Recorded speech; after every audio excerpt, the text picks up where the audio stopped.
The 2016 Courage to Shine Award recipient is Brittney Freeman. Take a moment to say thank you to the ABC, to Tom, Dr. Croft, and his entire staff, and Lori, I don't know if she's in here still. I called her with all my problems. And to Courage to Shine, and the fact that it does exist and creates this opportunity for people who were like me. When I was 15, 16, and 17, I had no idea what the future held for me, and I had a lot of questions and worries and concerns. I'm one of those worriers. So I'm going to talk a little bit about kind of my experience with bladder exstrophy, and then I'm going to talk more about what I use my gift of bladder exstrophy to do. Okay, so I was born with classic bladder exstrophy, and I had my first closure when I was a baby, and there was a complication with that closure that created what's called a fistula in my bladder, between my bladder and my uterus.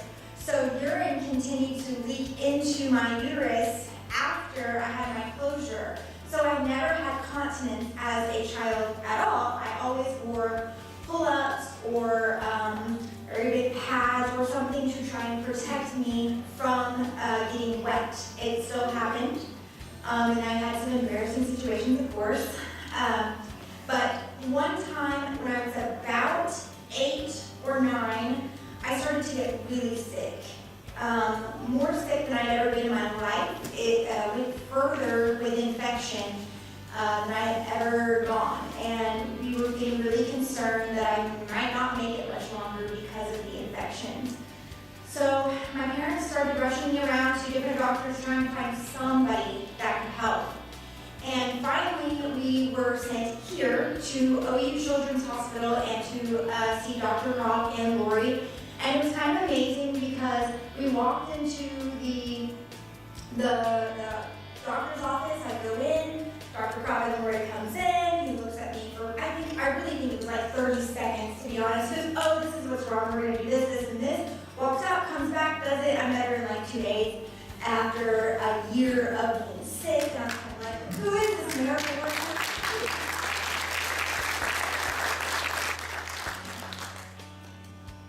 But Courage to Shine is more than just being about, bladder exstrophy and being sick. It's what you do with what you have and who you become with what you've been given.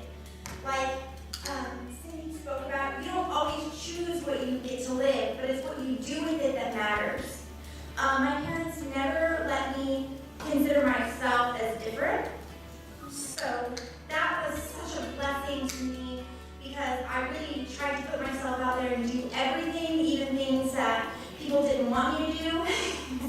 So I did cheerleading and I did sports and things like that, dance and all kinds of things as a young child in elementary school that really helped me just be normal. It wasn't until I was older and in college that I really started to accept myself and come out of my shell. I was working in a hospital because I was in school at college, and my mom actually worked at this hospital and was able to get me a job there as a nurse tech. And if anybody knows anything about the nursing industry, those are the people who come clean up your puke and wipe your tushy and all the real fun stuff. So it was great. I don't have a nauseous stomach, thank God, because it would have been bad. So I was working there, and I had told my charge nurse about my situation, what I had been through medically and things. Anytime you talk to a doctor or a nurse, I found they're always like, really? That's so cool. So it's always like they're so interested in it. So I told her about it, and we had a patient come in who had a colonoscopy bag put on, and she was supposed to have it reversed, but they were unable to reverse it. And she came in and she's like, I'm not going to eat, I'm not going to take my medicine, I'm not going to do any of it, I'm ready to die. If I have to live with this, I don't want to live. At first, I was mad. I was like, really?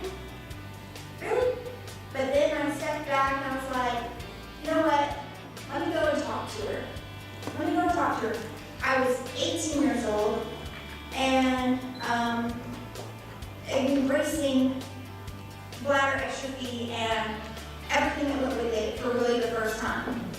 I went into her room and we started to talk, and she started telling me about everything that she had going wrong with her life and everything that was going bad with her medical history.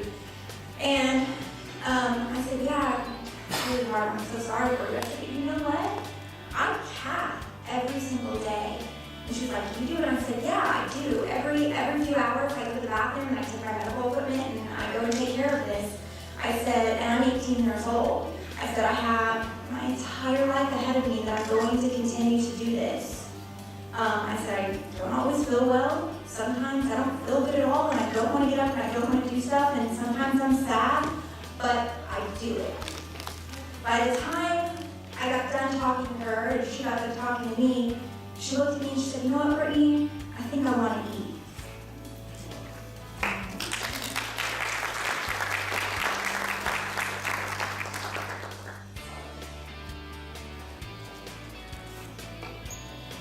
It wasn't until that moment that I knew the power that I had.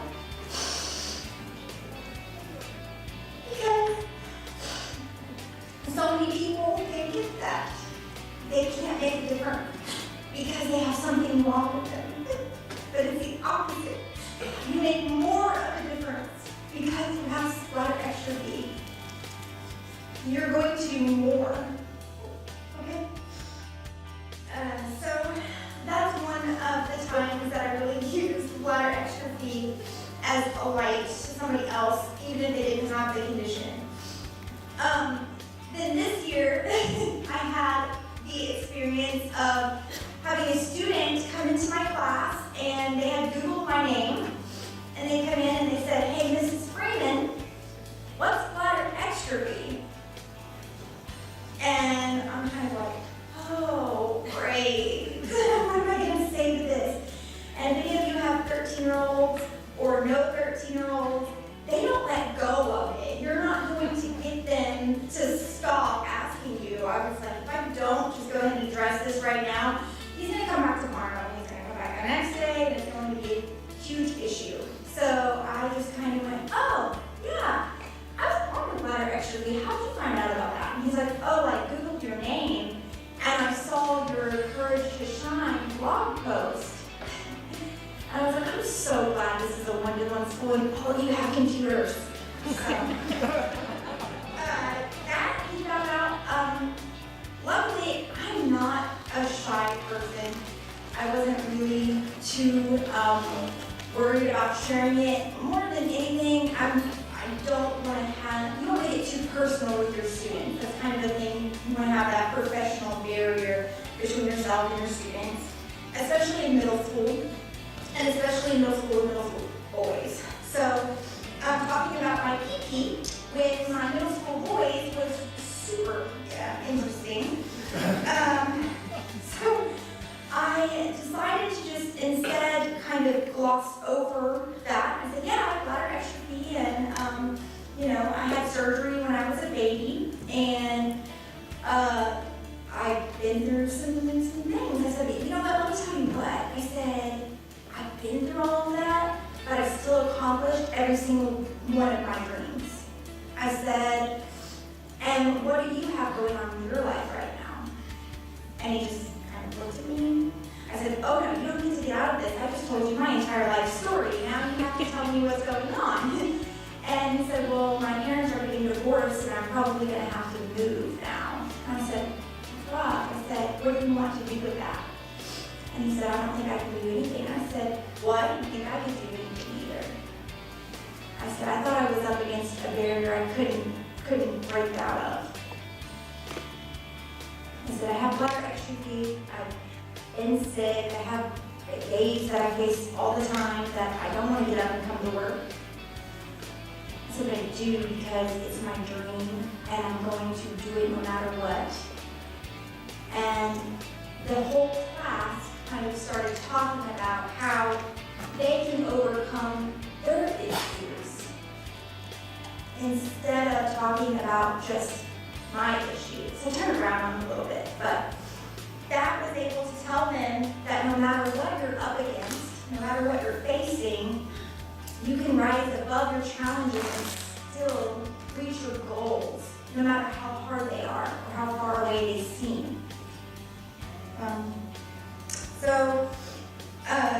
That was one of the times when bladder extrophy was a surprise subject in my class, and I really feel like I didn't teach English that day. I taught a life lesson, and without having bladder extrophy, I wouldn't be able to show my students and teach my students about that life lesson.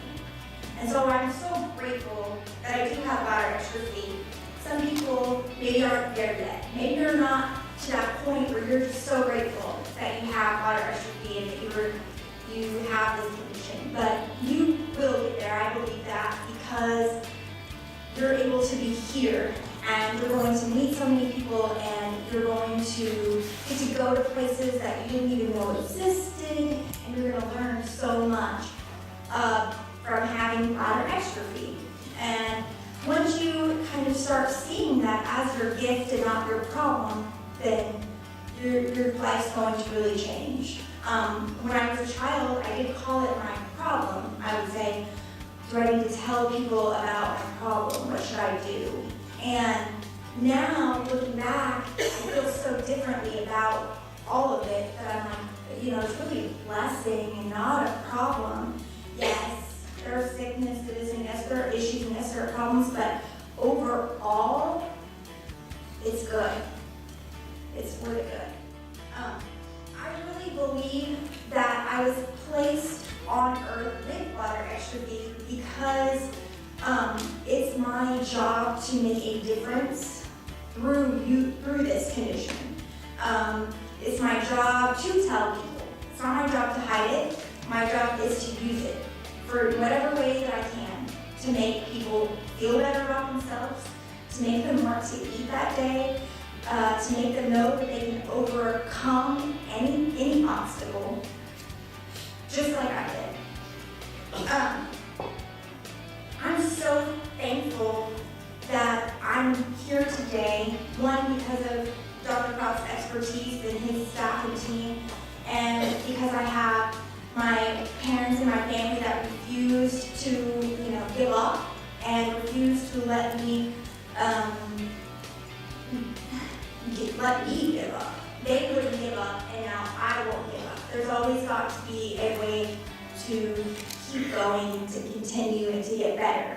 And I truly believe that. So I'm just accepting this award, and I'm so thankful for it. And I also just want to take a second and thank my family that are here. And thank you, Mom and Dad, for always taking me to the doctors and cheerleading and everything else. Even though I had to go to the doctor, I still was forced to clean my room, just like normal kids. So thank you for that. I still hate cleaning.